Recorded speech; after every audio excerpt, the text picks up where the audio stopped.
ഐശ്വര്യമായിട്ട് വാ. അച്ഛനും വല്യച്ഛനും കൂടെയാ എന്നെ ഈ കസേര ഇരുത്തിയത്. ഇനിയിപ്പോ ഏട്ടൻ ഇവിടെ തന്നെ ഉറച്ചിരിക്കണം. എടാ, ഒരിക്കലും ഈ കസേരയിൽ നിന്ന് ഒഴിവായി എനിക്ക് തിരികെ വന്നിരിക്കാൻ ഒട്ടും താല്പര്യമില്ലായിരുന്നു. അങ്ങനെ സംഭവിക്കുമെന്ന് ഞാൻ കരുതിയതുമല്ല. മുത്തശ്ശൻ ഏട്ടനെ മാറ്റിയത് താൽക്കാലികമായിട്ടാണല്ലോ, ഒരു പരീക്ഷണമായിരുന്നല്ലോ. അതുകൊണ്ട് ഇനിയിപ്പോ അധികാരത്തോടെ ഏട്ടന് സ്വന്തം കസേര തന്നെ ഇരിക്കാം. എടാ, ഞാൻ നിന്റെ കൂടെ തന്നെ കാണുമല്ലോ, ഇവിടെ തന്നെ ഒരു ക്യാബിനില്. നയനയുടെ പ്രസവമൊക്കെ കഴിഞ്ഞാ ഞാൻ ഇവിടെ തന്നെ ഉണ്ടാവുമല്ലോ. പിന്നെ നിന്റെ അച്ഛനും വല്യച്ഛനും ഒക്കെ ഇല്ലേ, അപ്പൊ നിനക്ക് തന്നെ ഇവിടെ ഇരുന്നാ പോരായിരുന്നോ? അത്തരം സംസാരം ഒന്നും വേണ്ട. മര്യാദക്ക് ഏട്ടൻ വന്നിരിക്കാൻ നോക്കിയേ.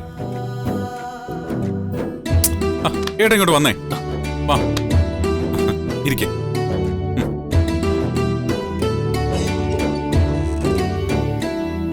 ഇനി ഏതായാലും ഞാൻ ഫ്രീ ആയി. എനിക്ക് മനസ്സിലായടാ, നിനക്കിങ്ങനെ ജോലിയൊന്നും ചെയ്യാതെ ചുറ്റിക്കറങ്ങി നടക്കണം. അതിന് പറ്റത്തില്ല കേട്ടോ. പകുതി ബ്രാഞ്ചുകൾ നോക്കേണ്ടത് നീ തന്നെയാ. ഇനിയിപ്പോ അതൊക്കെ എനിക്ക് നിസ്സാരമായിട്ടാ. എല്ലാം കൂടെ എന്റെ തലയിലല്ലായിരുന്നോ. അതുകൊണ്ട് ഇവിടെ നേടം വലം തിരിയാൻ പറ്റിയിട്ടില്ല. ഓ, ഏത് മീറ്റിംഗ് ഉണ്ടെങ്കിലും അറ്റൻഡ് ചെയ്യണം. ഇതുപോലൊരു ബോറൻ പരിപാടി ഉണ്ടല്ലോ വേറെ ഇല്ല. അതൊക്കെ തന്നെയാ നമ്മുടെ മുത്തശ്ശനും അച്ഛനും ഞാനും ഒക്കെ കാലങ്ങളായിട്ട് ചെയ്തുകൊണ്ടിരിക്കുന്നത്. ഇനിയിപ്പം ഞാനില്ലാത്ത മീറ്റിങ്ങുകളൊക്കെ നീ തന്നെ അറ്റൻഡ് ചെയ്യേണ്ടി വരും. ആ, അതിനിപ്പോ എന്താന്ന് വെച്ചാൽ ചെയ്യാം. എന്നാലും മൊത്തം ഉത്തരവാദിത്തം ഏറ്റെടുക്കാൻ എനിക്ക് പറ്റില്ല. അപ്പൊ പിന്നെ ഏട്ടന്റെ ജോലി തുടങ്ങിക്കോ. എനിക്കൊരു ഇത്തിരി തിരക്കുണ്ട്. ഓക്കെ.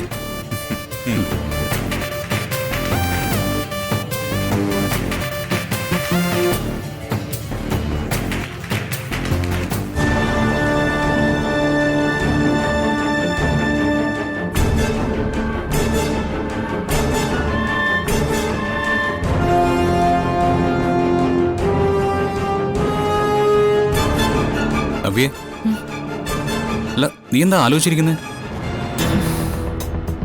ഒന്നുമില്ല. അതെ, അവന്തികയുടെ എൻഗേജ്മെന്റ്. അതിൽ അനിക്ക് ഒട്ടും താല്പര്യമില്ല. ആ താല്പര്യക്കുറവിന്റെ കാരണം എന്താണെന്ന് നിനക്കറിയാലോ. നീ കരുതുന്ന പോലെ നന്ദു അനിയും തമ്മിൽ ഇപ്പൊ വലിയ അടുപ്പമൊന്നുമില്ല. ഉണ്ടായാലും ഇല്ലെങ്കിലും ശരി, അവന്തികയും അനിയും തമ്മിലുള്ള നിശ്ചയം നടക്കണം.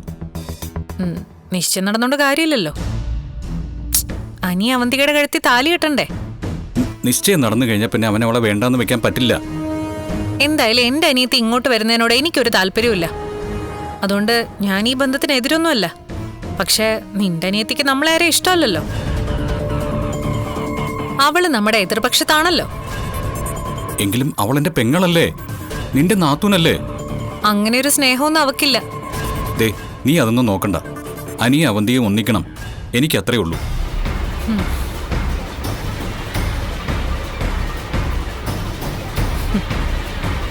നീയും നിന്റെ അമ്മയൊക്കെ ഈ ബന്ധം നടക്കാൻ ഒരുപാട് ആഗ്രഹിക്കുന്ന സ്ഥിതിക്ക് അത് അത്ര പെട്ടെന്നൊന്നും നടക്കില്ലടാ. അതിന് ഞാൻ തന്നെ ആയിരിക്കും ഏറ്റവും വലിയ തടസ്സവും.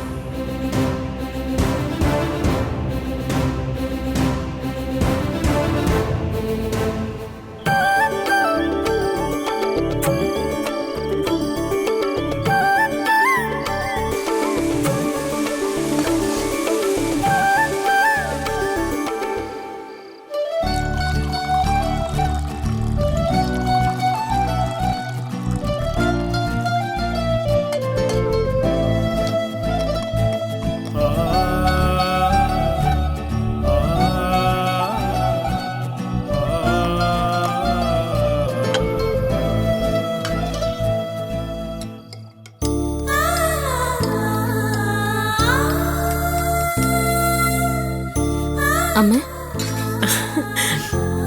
ദാ കുങ്കുമപ്പൂവിട്ട പാലാ. കുഞ്ഞിനെ നല്ല കളർ വയ്ക്കട്ടെ. ആ മോളെ, ഫ്രിഡ്ജിൽ കുറച്ച് ഫ്രൂട്ട്സ് വെച്ചിട്ടുണ്ട്. വേണമെങ്കിൽ അത് മോള് റൂമിൽ കൊണ്ടുപോയി വെക്ക്. രാത്രി എപ്പോഴെങ്കിലും കഴിക്കണമെന്ന് തോന്നിയാൽ കഴിക്കാലോ. അതൊന്നും വേണ്ട അമ്മേ. ഇനിയിപ്പോ അർജന്റീനയുടെ ബ്രസീലിന്റെ ഒക്കെ കളി നടക്കുമ്പോ ഇവിടെ ആർക്കും ഉറക്കം കാണില്ല. എന്ന് വെച്ചാ 11 മണിയൊക്കെ കഴിഞ്ഞിട്ടല്ലേ മാച്ച് നടക്കുന്നത്. പിന്നെ അത് തീരുന്നവരെ ആദർശും മുത്തശ്ശനും ഒക്കെ ടിവിയുടെ മുന്നിൽ തന്നെ ആയിരിക്കും. മൊബൈലിൽ കളി കാണാലോ അമ്മേ. അങ്ങനെ കണ്ടാലേ അവർക്ക് ആർക്കും ഒരു തൃപ്തിയില്ല. ബിഗ് സ്ക്രീനിൽ കാണണം. പിന്നെ ഫൈനലാവുമ്പോ ഞങ്ങൾ എല്ലാവരും കൂടെ ഇരിക്കും. അന്ന് പിന്നെ ഇവിടെ ഒരു ഉത്സവാ. ഈ വീട്ടിലുള്ളവർക്ക് ഇത്രയും വലിയ ഫുട്ബോൾ ഭ്രാന്തുണ്ടെന്നേ ഇതുവരെ ആദർശേട്ടൻ എന്നോട് പറഞ്ഞിട്ടില്ല. ഇത്തവണ മോൾക്കത് നേരിട്ട് മനസ്സിലാവും. അർജന്റീന ഫാൻസ് ആണല്ലോ ആദർശം അവന്റെ മുത്തശ്ശനും ഒക്കെ. കഴിഞ്ഞ തവണ അർജന്റീന ജയിച്ചപ്പോഴേ മൂർത്തിസ് ജ്വല്ലറിയിലെ സ്റ്റാഫിനൊക്കെ ആദർശ സമ്മാനം കൊടുത്തിരുന്നു. മോള് ഏതെങ്കിലും ഒരു ടീമിനൊപ്പം കൂടിക്കോ. അയ്യോ, ഞാനില്ലേ.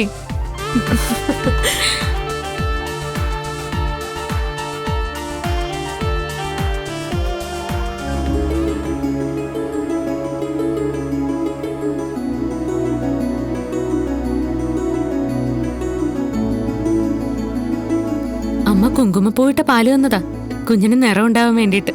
കുടിച്ചോ? കുറെ നാളുകൾക്ക് ശേഷമല്ലേ നമ്മൾ ഇവിടേക്ക് മടങ്ങി വന്നത്. അതുകൊണ്ട് പകുതി ഞാൻ കുടിക്കാം, ബാക്കി ആദർശേട്ടൻ കുടിക്കണം. നിനക്ക് വേണ്ടി തന്ന പാലല്ലേ, അത് നീ തന്നെ കുടിക്ക. അങ്ങനെ പറഞ്ഞ പറ്റില്ല. ഇന്ന് ഞാൻ പറഞ്ഞ പോലെ ചെയ്യണം. എന്തിനെങ്ങനെ വാശി പിടിക്കുന്നേ? ഇത് വാശിയൊന്നും അല്ല, ഒരു ചടങ്ങാ. ആ ചടങ്ങൊക്കെ കഴിഞ്ഞില്ലേ? എന്ത് കഴിഞ്ഞെന്നാ പറയുന്നേ? നമ്മുടെ ഫസ്റ്റ് നൈറ്റിനെ കുറിച്ചേ എന്തെങ്കിലും ബോധമുണ്ടോ? എടി, അന്ന് നമ്മൾ കീരിയും പാമ്പും ആയിരുന്നല്ലോ. അതുകൊണ്ടാ ഞാൻ പറഞ്ഞത് ഇന്ന് അതിന്റെ കടം തീർക്കാന്ന്. ദാ കുടിക്ക്. നിന്റെ ഒരു കാര്യം.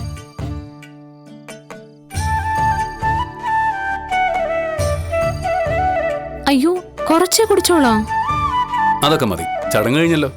ബാക്കി നീ കുടിക്ക.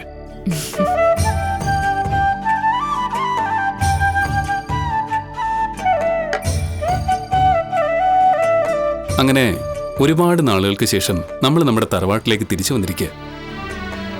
എല്ലാം ഒരു സ്വപ്നം പോലെ തോന്നുക ആദർശേട്ടാ. ഈ വീട്ടിൽ നിന്ന് ആദർശേട്ടൻ പടിയിറങ്ങി പോയപ്പോ ഹൃദയം നിന്ന പോലെ എനിക്ക് തോന്നിയത്. പിന്നീട് ആദർശന്റെ അടുത്തേക്ക് ഞാൻ വന്നപ്പോ ഒന്നിച്ച് താമസിക്കാൻ കഴിയുന്നതിന്റെ സന്തോഷം എനിക്കുണ്ടായിരുന്നു. എങ്കിലും ഈ വീട്ടിലുള്ളവരെ വിട്ടു പോയതിന്റെ സങ്കടം ഒരുപാടായിരുന്നു. ഇനി ഇതുപോലുള്ള സംഭവങ്ങൾ നമ്മുടെ ലൈഫിൽ ഉണ്ടാവാതിരിക്കട്ടെ.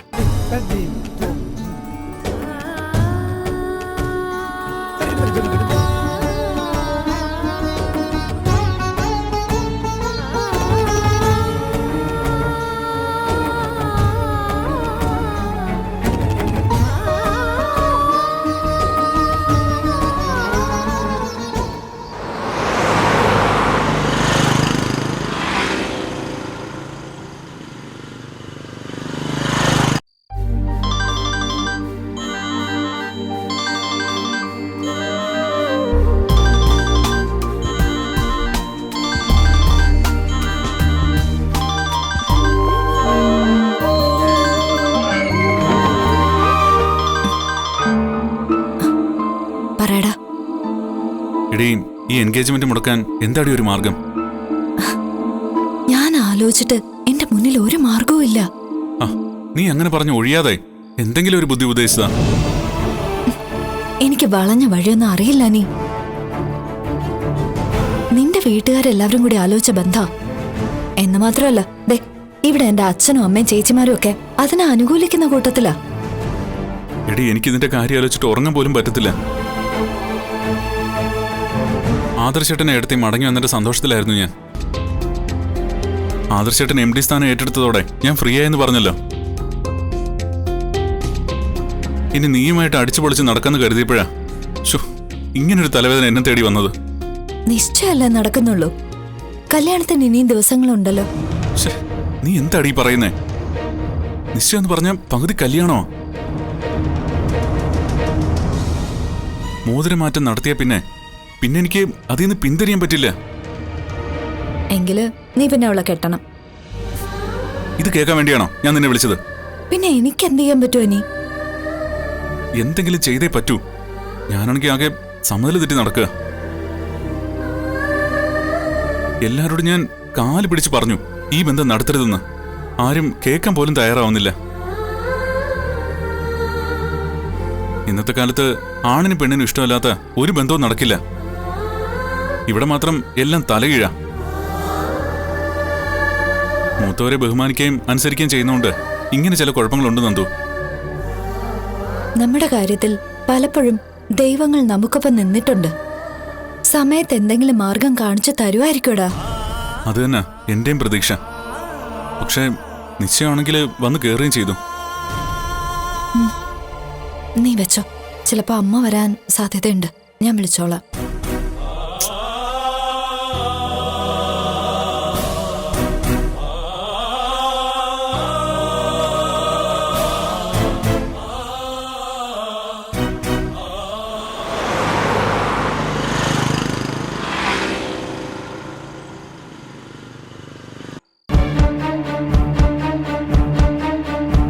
എന്റെ ഗ്ലാമർ നഷ്ടപ്പെട്ടുകൊണ്ടിരിക്കുക. അത്രത്തോളം ടെൻഷൻ അനുഭവിക്കുന്നുണ്ട്. ഈ വീടിനകത്ത് എന്നെപ്പോലെ ഇന്ന് ദുഃഖിക്കുന്ന ആരുമില്ല.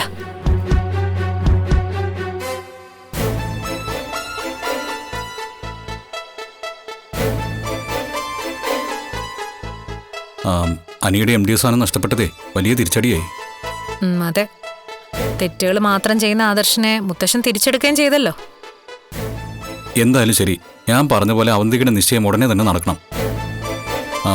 അനിയിപ്പോൾ MD അല്ലെങ്കിലും പകുതി ബ്രാഞ്ചുകൾ അവനാണ് നോക്കുന്നത്. നിന്റെ പെങ്ങൾക്ക് ഇപ്പോഴും എന്നോട് വലിയ താല്പര്യമൊന്നുമില്ല. അവൾ എന്നെ കാണുമ്പോഴേ മുഖം തിരിച്ചാ പോകുന്നേ. അതൊന്നും നീ നോക്കണ്ടെന്ന് പറഞ്ഞില്ലേ? നോക്കണ്ടെന്ന് പറഞ്ഞ ഞാൻ അവളെ സപ്പോർട്ട് ചെയ്യണമെങ്കിൽ അവക്ക് എന്നോട് എന്തെങ്കിലും ഒരു സ്നേഹം തോന്നണ്ടേ? ഇനി ഞാൻ നിന്നോടൊരു സത്യം പറയാം.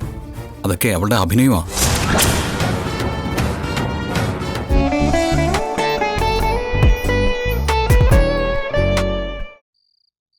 ഇനി ഞാൻ നിന്നോടൊരു സത്യം പറയാം. അതൊക്കെ അവളുടെ അഭിനയമാ. അവളിപ്പോ എന്നോടും അമ്മയോടും വലിയ താല്പര്യം കാണിക്കാത്തത് കൊണ്ടാണ് ഈ വീട്ടിലുള്ളവർക്കെല്ലാം അവളോട് ഇത്രയും ഇഷ്ടം. അവളെ ബുദ്ധിയുള്ള പെണ്ണാണെന്ന് വിയെ. നീ വന്ന് അവളെ വെറുതെ ന്യായീകരിക്കാനൊന്നും നോക്കണ്ട. അയ്യോ അല്ല, പറയാനാണെങ്കിൽ ഒരുപാടുണ്ട്. പക്ഷെ ഇപ്പൊ അതൊന്നും പറഞ്ഞാൽ ശരിയാവില്ല. എന്തായാലും നീ ഒരു കാര്യം മനസ്സിൽ വെച്ചോ, അവന്തിക എതിർപക്ഷത്തല്ല, നമ്മുടെ കൂടെ തന്നെയാ. അത് പിന്നീട് നിനക്ക് മനസ്സിലായിക്കോളും. എന്നാ പിന്നെ ഈ ബന്ധം നടക്കാനായിട്ട് എന്നെ കൊണ്ട് ചെയ്യാൻ പറ്റുന്നതൊക്കെ ചെയ്തു തരാം. ഞാൻ പറഞ്ഞത് നീ വെറും വാക്കായിട്ട് തള്ളരുത്. നന്ദു അനിയും തമ്മിൽ ഇപ്പോഴും കണക്ഷൻ ഉണ്ട്. അത് പേടിക്കണ്ട, അമ്മയും അച്ഛനും അതിനെ അനുകൂലിക്കില്ല.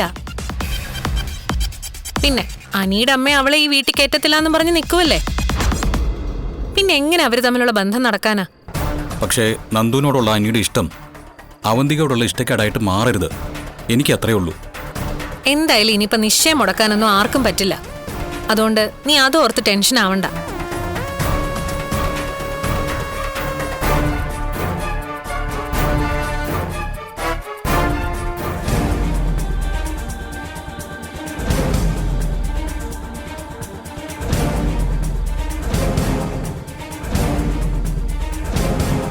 ഞാൻ ചിന്തിച്ചത് തന്നെയാണിപ്പോൾ അവൻ്റെ നാവിന്ന് വന്നത്. അത് ശരി, അവളുടെ അഭിനയമാണ് അപ്പം ഇതൊക്കെ. സാരമില്ല, ഞാൻ ഈ നിശ്ചയം കലക്കി കൊടുക്കാം.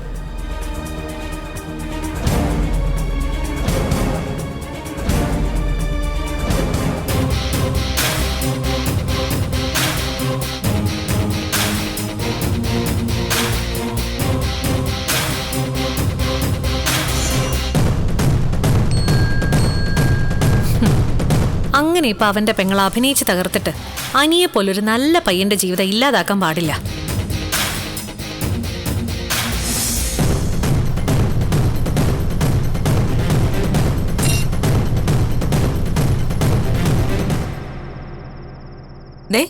ഒരു അജ്ഞാത മെസ്സേജ് വന്നിട്ടുണ്ട്. അവന്തികയും അനിയും തമ്മിലുള്ള നിശ്ചയം നടന്നു കഴിഞ്ഞാ അതുകൊണ്ട് ഗുണം കിട്ടാൻ പോകുന്നത് അനിക്കാണെന്ന്. ആരാ അയച്ചത്? അതറിയില്ല. അല്ല, അവന്തികയും അനിയും തമ്മിലുള്ള നിശ്ചയം കഴിയുന്നതല്ലേ നമുക്ക് നല്ലത്. അങ്ങനെയല്ലേ വക്കീല് പറഞ്ഞിരിക്കുന്നേ? അതെ, നവീൻ വക്കീൽ അങ്ങനെ പറഞ്ഞത്. നിശ്ചയം നടന്നു കഴിഞ്ഞാൽ പിന്നെ കല്യാണം നടത്താതിരിക്കാൻ പറ്റില്ലല്ലോ. അപ്പോ അതിനിടയ്ക്ക് എന്തെങ്കിലും കാര്യമായ നഷ്ടപരിഹാരം അനന്തമൂർത്തി തരുമെന്നാണ് നവീൻ വക്കീൽ പറയുന്നത്. അയാളെ പൂർണ്ണമായിട്ട് വിശ്വസിക്കണോ അച്ഛാ? അയാൾ അനിയുടെയും അനന്തപുരിക്കാരുടെയും ആളല്ലേ? അതെ, കോടതിയിൽ നമ്മുടെ മോളെ പൊളിച്ചടിക്കുന്നത് ഈ നവീനല്ലേ? അത് ശരിയാണ്. പക്ഷേ ഇപ്പൊ ആരായിരിക്കും ഇങ്ങനൊരു മെസ്സേജ് അയച്ചത്? അതാ എനിക്ക് മനസ്സിലാവാത്ത. ഈ നവീൻ വക്കീലിന് നന്ദുവിനോട് നല്ല താല്പര്യമാണെന്നല്ലേ ഈ ഇടയ്ക്ക് നീ എന്നോട് പറഞ്ഞേ? അത് വെറും പറച്ചിലല്ല, അയാൾക്ക് അങ്ങനെ ഒരു താല്പര്യമുണ്ട്. അല്ല, അതുകൊണ്ടാണോ അനിയും അവന്തികയും തമ്മിലുള്ള നിശ്ചയത്തെ അയാളെ പ്രോത്സാഹിപ്പിക്കുന്നത്? അതിനുള്ള സാധ്യതയുണ്ടച്ച. അവന്തിക അനിയും തമ്മിൽ ഒന്നിച്ചു കഴിഞ്ഞാ അയാളുടെ റൂട്ട് ക്ലിയർ ആയില്ലേ? എന്തായാലും ഇങ്ങനൊരു മെസ്സേജ് വന്ന സ്ഥിതിക്ക് നമുക്ക് കാര്യങ്ങൾ ഒന്നുകൂടി പുനഃപരിശോധിക്കണം. നിയമപരമായിട്ട് നോക്കുകയാണെങ്കിൽ കോടതിയിൽ കേസ് നടക്കുമ്പോൾ ഇതുപോലൊരു എൻഗേജ്മെന്റ് നടത്താൻ പാടില്ലാത്തതാണ്. സാരമില്ല, നാളെ ഞാൻ ഒന്നുകൂടി നവീൻ വക്കീലിനെ കാണാം. അല്ല, എനിക്കിഷ്ടം നന്ദുവിനോടാണല്ലോ. എന്നിട്ട് അവൻ എന്തിനാ അവന്തികയെ വിവാഹം കഴിക്കാൻ പോകുന്നതെന്നാ എനിക്ക് മനസ്സിലാവാത്ത. മോളെ, അവൾ ആ വീട്ടിലെ കൊച്ചല്ലേ, അവന്റെ മുറപ്പെണ്ണല്ലേ. വീട്ടുകാരെല്ലാരും കൂടി നിർബന്ധിച്ചു കാണും. അതൊന്നും നമ്മുടെ വിഷയമല്ല. നമുക്ക് 10 പൈസ കിട്ടാനുള്ള മാർഗം എന്തായിരുന്നിരുന്നാലും അതിന്റെ പുറകെയാണ് നമ്മൾ പോകേണ്ടത്. നമ്മൾ സംശയിക്കുന്ന പോലെ അവരുടെ സൈഡിൽ നിൽക്കുന്ന നവീൻ വക്കീലിന് നമ്മളോട് സ്നേഹം കാണിച്ചിട്ട് നമുക്ക് പിന്നാലെ വരേണ്ട കാര്യമൊന്നുമില്ല. അതുകൊണ്ട് അയാൾ പറഞ്ഞത് കണ്ണുമടച്ച് വിശ്വസിക്കാതെ നമ്മൾ നമ്മുടെ ലൈനിൽ തന്നെ പോകുന്നതാണ് നല്ലത്.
ഈ സമയത്തൊക്കെ എഴുന്നേറ്റ് കുളിച്ചാ പനി വരുത്തില്ലേ?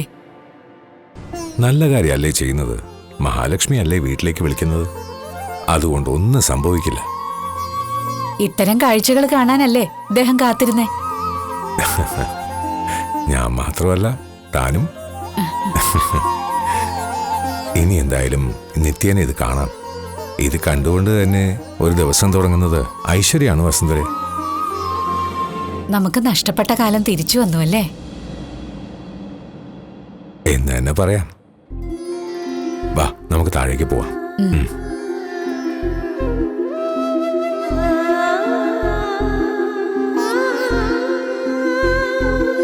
മോളെ, നല്ല മഴയുള്ള സമയല്ലേ? അങ്ങനെയുള്ളപ്പോ ഇത്രയും നേരത്തെ എഴുന്നേറ്റ് കോലമൊക്കെ വരയ്ക്കണം മോളെ. കുറെ നാളായില്ലേ അമ്മ ഞാനിതൊക്കെ ചെയ്തിട്ട്.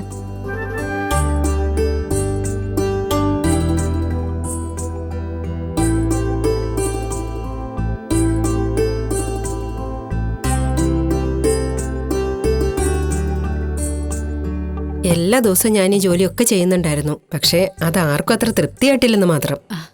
അത് ശരിയാ, മോള് കോലം വരയ്ക്കുന്നത് കാണാൻ തന്നെ ഒരു ഭംഗിയാ.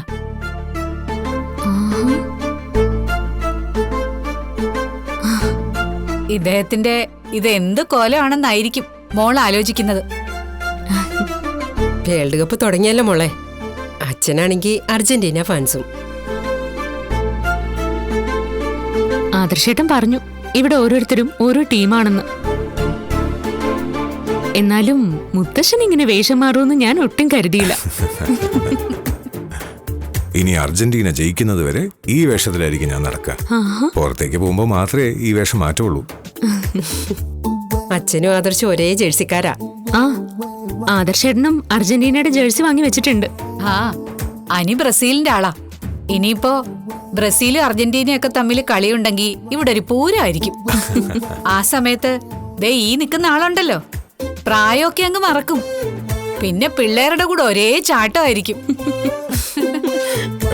കസ്റ്റമേഴ്സിന് നമ്മളൊരു കോമ്പറ്റീഷൻ വെച്ചിട്ടുണ്ട്. അതിൽ വിജയിക്കുന്നവർക്ക് നല്ലൊരു ആഡംബര കാർ നമ്മൾ സമ്മാനമായി കൊടുക്കുന്നുണ്ട്. അതുമാത്രമല്ല, മലബാർ ഭാഗത്താണല്ലോ ഫുട്ബോളിനെ സ്നേഹിക്കുന്നവർ കൂടുതലുള്ളത്. അതുകൊണ്ട് മലപ്പുറത്തൊരു ക്ലബിനെ ഞാൻ സ്പോൺസർ ചെയ്യാമെന്ന് പറഞ്ഞിട്ടുണ്ട്. അതൊക്കെ നമ്മുടെ ബിസിനസ്സിനെ കൂടുതൽ ജനകീയമാക്കും. ഇത്തവണ ആര് വേൾഡ് കപ്പ് നേടിയാലും മൂർത്തി ജ്വല്ലറി അതിന്റെ ഭാഗമായിരിക്കും.